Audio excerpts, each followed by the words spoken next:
तो बच्चों इस वीडियो में हम लोग आज इस एक्सरसाइज का कुछ क्वेश्चंस पर ध्यान देंगे। 8.5 एक्सरसाइज ये रहा और 1 से क्वेश्चन नंबर 1 का 1 से लेकर 10 तक इसके पहले जो वीडियो बनाए थे उसमें एक्सप्लेन कर चुके हैं। आज हम क्वेश्चन नंबर 2 के टोटल 5 क्वेश्चंस को हम लोग देखेंगे। चलिए बच्चों स्टार्ट करते हैं। सबसे पहला क्वेश्चन है a square minus B square equals to 11 into 9 और a और b धनात्मक पूर्ण संख्याएं हो जिसमें a का मान b से बड़ा हो तो निम्नलिखित में कौन सा ऑप्शन राइट है। चलिए सॉल्व करते हैं। प्रश्न को मैं सब प्रश्नों को दिखा दिया, अब मैं प्रश्नों को नहीं दिखाऊंगा, मैं कॉपी पर इसे सॉल्व करूंगा सारे प्रश्नों को। तो इसका आप लोग एक स्क्रीनशॉट लेकर रख लें और इसे सॉल्व करने का प्रैक्टिस करिएगा बाद में। चलिए पहला सवाल है यहां पर 2 का 1 नंबर कि a square minus B square equals to 11 into 9 हो तो a और b का मान क्या होगा। इसमें हमें याद रखना है कि a का मान b से बड़ा होना चाहिए क्वेश्चन के अकॉर्डिंग, ये बात हमें याद रखना। तो बच्चों सिंपल सी बात है, ये एक फॉर्मूला है। इसे फॉर्मूला में यदि ब्रेकअप करें तो ये a square minus B square का जो फॉर्मूला होगा वो a plus B a minus B, ये रहा इसका फॉर्मूला। अब इसे बच्चों आप लोग क्लास 7 लेवल में सीखे होंगे, इसे भी हम लोग खंड करके और इसे भी खंड करके इस तरह का खंडित रूप दिखा सकते हैं। जैसे 11 को 10 प्लस 1 और 9 को 10 माइनस 1 लिख सकते हैं। अब देखिए बच्चों 11 के बदले 10 प्लस 1 11 ही हुआ, 10 माइनस 1 9 ही हुआ। अब आप लोग देखें कि यदि हम इसकी तुलना इसके साथ करें तो हम लोग ये पाएंगे कि a का जगह पर 10 है और b के जगह पर 1 है। तो इसका मतलब हुआ a बराबर 10 b बराबर 1। तो ये हम लोग आंसर को पाए। तो ऑप्शन नंबर जो c है वो राइट है, माने ऑप्शन नंबर c ये राइट ऑप्शन है। अब आते हैं क्वेश्चन नंबर 2 में। यहां लिखा गया है कि यदि a बटा b प्लस b बटा a बराबर 1 हो तो, है ना, हो तो a cube plus b cube का मान क्या होगा। यहां ऑप्शन दिए गए हैं 1, ऑप्शन नंबर 2 जो है वो a है, ऑप्शन नंबर c जो है वो b है और ऑप्शन नंबर d है वो 0 है। चलिए देखते हैं कि कौन सा ऑप्शन राइट होता है। तो इसे सॉल्व करेंगे। सबसे पहले इसे सॉल्व करने का जो तरीका है, सबसे पहले इसको हम लोग, ये जो चीज है इसे हम लोग यहां लिखते हैं a cube plus B cube, जिसका मान निकाला। अब इसका जो फॉर्मूला होता है वो हम जानते हैं कि फॉर्मूला a प्लस बी का जो गुणनखंड से संबंधित फॉर्मूला है, क्योंकि हम लोग गुणनखंड चैप्टर बना रहे हैं। तो गुणनखंड से संबंधित जो इसका फॉर्मूला होता है वो होता है a plus B into A square minus A B plus B square, ये होता है। अब बच्चों इसे अब आगे हल करने के लिए या तो मेरे पास इस सवाल में a प्लस बी का मान होना चाहिए, नहीं तो a square minus A B plus B square का मान होना चाहिए। लेकिन इसमें ऐसा कुछ नहीं है, इन दोनों में से किसी एक का मान होना जरूरी है, लेकिन है नहीं। तो बच्चों ये दोनों के बदले ये दिया गया है कंडीशन, इसका मतलब हुआ है कि इन दोनों में से किसी एक का मान इससे निकाला जा सकता है। चलिए निकालते हैं। तो इसका लसा निकालते हैं। सबसे पहले b और a का लसा ab होगा। अब b से इसमें भाग लगाए तो b कैंसिल हो जाएगा, बचेगा a को a से गुना किया जाए तो यहां a स्क्वायर, ठीक उसी प्रकार यहां a स्क्वायर ही होगा। a से अब इसमें भाग लगाया जाए तो a और a कट जाएगा, बचेगा b से b गुना होगा तो b स्क्वायर बराबर 1। इसे बटा में आप लोग 1 कर सकते हैं। अब क्रॉस मल्टीप्लेक्शन आप लोग करेंगे तो पाएंगे इससे इसको गुना करके a square plus b square बराबर ab को 1 से गुना किया जाए तो ab। अब इसे दोनों को इधर ये वाला चीज को ये साइड ले आएंगे तो हम लोग पाएंगे ए स्क्वायर, इसको बीच में ला दें तो माइनस ए बी और ये प्लस बी स्क्वायर बराबर 0। अब बच्चों आप लोग के सामने ये जो मान आया ये डिट्टो इसके जैसा ही आया ना। तो अब हम आगे बढ़ सकते हैं। a प्लस बी गुने इसका मान जो आया वो 0 आया, तो 0 से किसी भी अंक को गुना करने पर 0 आता है। तो फाइनली हम लोगों को जो आंसर मिला वो 0, और इस प्रश्न में नंबर डी जो ऑप्शन है वो राइट ऑप्शन है। अब आगे बढ़ते हैं क्वेश्चन नंबर 3। तो क्वेश्चन नंबर 3 बनाने के लिए आप लोगों को पहले एक फॉर्मूला, जो फॉर्मूला मैं बता चुका हूं वो फॉर्मूला थोड़ा सा मैं रिमाइंड करता हूं। यदि ये जो 3 नंबर में बताने जा रहा हूं, 3 और 4 में जो फॉर्मूला हम लोग यूज करेंगे वो यही फॉर्मूला है कि यदि a plus B plus C बराबर 0 होता है तो हमेशा याद रखें कि A cube plus B cube plus C cube minus 3ab बराबर ए बी सी बराबर 0, या A cube plus B cube plus C cube बराबर 3abc। इन दोनों में से कोई एक लिखा जा सकता है, वो भी तब जब हम a plus B plus C बराबर 0 साबित कर ले। तो चलिए इस प्रश्न का जो रूपरेखा है हम लोग देखते हैं। यहां इस प्रश्न में दिया गया है 25 का क्यूब माइनस 75 का क्यूब प्लस 50 का क्यूब प्लस यहां 3 इंटू 25 इंटू 75 इंटू 50। तो बच्चों यहां पर a का काम तो 25 कर रहा है, b का काम इससे यदि कंपेयर करें वो माइनस 75 कर रहा है और c का काम 50 कर रहा है। मतलब यहां यदि हम लोग ले लेते हैं, मान लेते हैं a बराबर 25, b बराबर माइनस 75, ये माइनस साइन सहित लिया जाता है क्योंकि यहां माइनस नहीं है फॉर्मूला में इसलिए, और c बराबर 50। अब हमें यह साबित करना है कि a plus B plus C बराबर 0 होता है कि नहीं, है ना। तो चलिए साबित करते हैं। a प्लस बी प्लस सी, इसका मतलब हुआ a का वैल्यू 25, b का वैल्यू माइनस 75 प्लस c का वैल्यू 50। अब इसे सॉल्व करें तो हम लोग पाएंगे 50 और ये 25 दोनों प्लस वाले अंक है, तो ये 75 माइनस 75 बराबर 0। अब बच्चों फॉर्मूला के अनुसार यदि a plus B plus C बराबर 0 साबित कर दे, तो यहां पर हम 0 साबित कर दिए।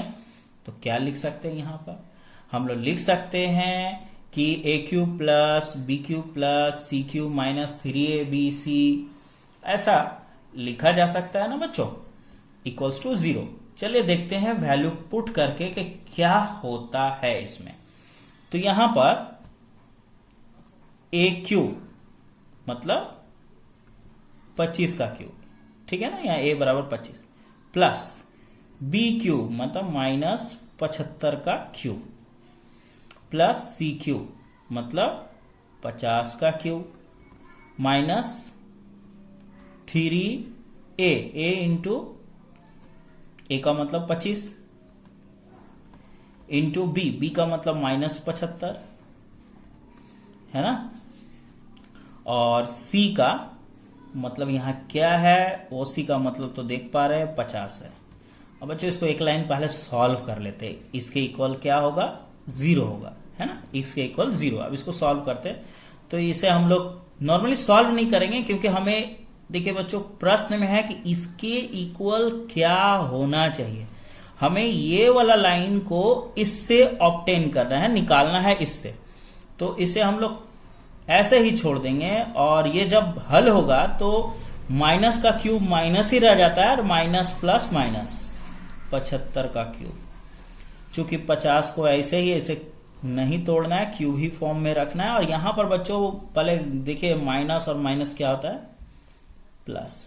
बाकी सबको ऐसे ही रख देंगे क्योंकि हमें इसे गुना नहीं करना है, इसके स्वरूप में इसको रखना है। 3 गुने 25 गुने 75, माइनस को तो हटा देंगे, इसके साथ गुना करके गुने 50 बराबर 0। अब बच्चों आप लोग ये लाइन को कंपेयर करें इस लाइन से, आप लोगों को ये लाइन डिटो यहां पर दिखता होगा। तो इसका मतलब इसका वैल्यू क्या आया, क्वेश्चन मार्क है ना यहाँ क्वेश्चन मार्क, तो देखिए तो क्या है 0। तो ये रहा अभिष्ट आंसर। तो 0 इसमें जो ऑप्शन नंबर ए है, सॉरी ऑप्शन नंबर बी जो है वो 0 है। अब हम लोग इसी प्रकार यही फॉर्मूला का यूज करेंगे किसमें, क्वेश्चन नंबर 4 में। तो क्वेश्चन नंबर 4 में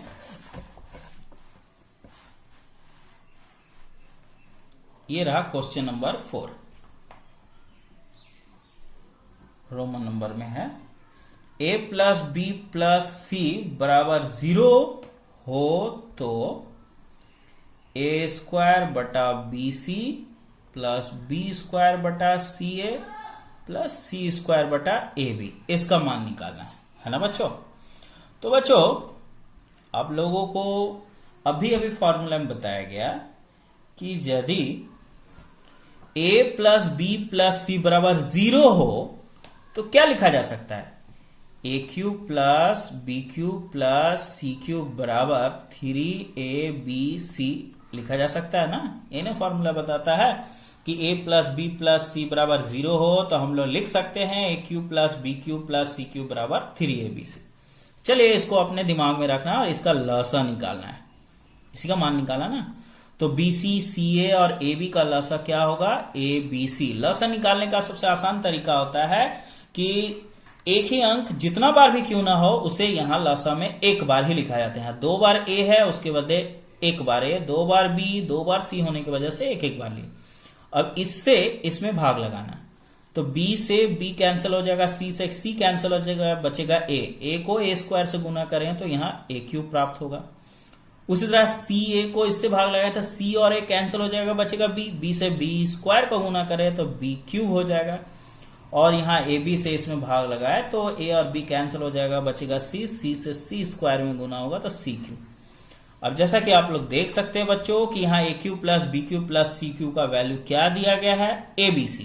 तो इसके बदले हम लोग क्या लिख सकते हैं, 3abc। अब बटा में भी देखिए ए बी सी है तो ये तीनों से ये तीनों कट गया, बचा क्या 3। ये रहा फाइनल आंसर।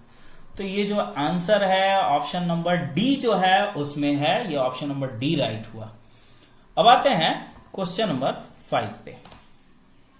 लिखा गया है यहां X square minus P X plus 12 equals to X minus 3 और एक्स माइनस ए। एक तदात्म्य हो तो मतलब ये दोनों बराबर है तो a और p का मान क्रम से क्या होगा, मतलब a का मान और p का मान पूछा जा रहा है, माने इससे a और p का मान को निकालेंगे। तो कैसे निकालना है वो ध्यान से देखें।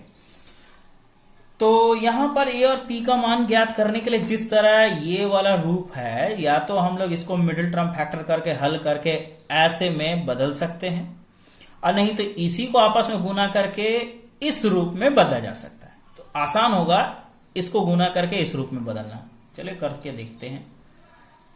तो यहाँ एक्स स्क्वायर ये उसी तरह छोड़ देंगे, ये पी एक्स वैसे ही छोड़ देना, ये 12 को ऐसा। अब इसमें गुना यदि किया जाए तो एक्स और एक्स स्क्वायर, एक्स को माइनस ए से करेंगे तो माइनस ए एक्स, और माइनस 3 को इससे करें तो माइनस 3x, माइनस 3 को प्लस ए से करना माइनस माइनस प्लस 3a।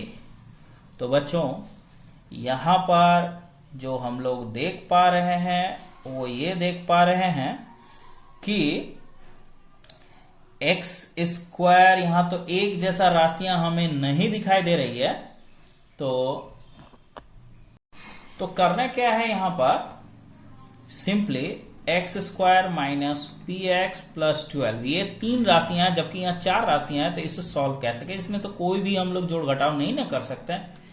इसे करना क्या है, यहां पर हमें क्या करना है, माइनस को कॉमन कर देना है, और साथ ही साथ बच्चों देखिए ये x भी कॉमन है, तो ये x को यहां ना लिखकर हम लोग यहां पीछे में लिख देते हैं। अब होगा क्या, माइनस कॉमन हो गया, x भी बाहर निकल गया, तो बचा क्या, यहाँ a बचा, और माइनस कॉमन होने की वजह से ये साइन प्लस में बदल गया और ये 3 बचा। अब ये प्लस 3a। अब यदि कंपेयर करें तो हमें मान किसका निकालना है, a और p का। तो यहां तुलना करें तो ये इसके बराबर हुआ, इसके बराबर ये हुआ, और ये +12 के बदले ये लिखा जा सकता है तुलना किया जाए तो चलिए बच्चों तुलना करके हम लोग मान को ज्ञात करते हैं। तो यहां पर तुलना करें तो सबसे पहला जो तुलना है +3a के जगह पर +12a है। 3a बराबर 12, यहां दोनों प्लस ही होने की वजह से यहां कोई साइन का जरूरत नहीं पड़ा। अब ये 3 चौके 12, a का मान 4 मिल गया, ये पहला आंसर मिल चुका। ठीक उसी तरह यदि तुलना करें तो ये x तो मिल जा रहा है, लेकिन माइनस माइनस भी मिल जा रहा है, लेकिन ये p के जगह पर a+3 है। तो इसका मतलब हुआ कि a+3 बराबर p है ना, क्योंकि x तो मिल गया, माइनस साइन भी मिल गया, तो बचा क्या यहाँ p, और यहाँ a+3, तो a+3 बराबर p हुआ। अब इसको सॉल्व किया जाए तो यहाँ a का मान देख पा रहे हैं 4 है, वो 4 को यहाँ बैठा देना है, +3 = p। तो फाइनली हम लोग को जो मिला p बराबर 4 3 7 ये मिल गया।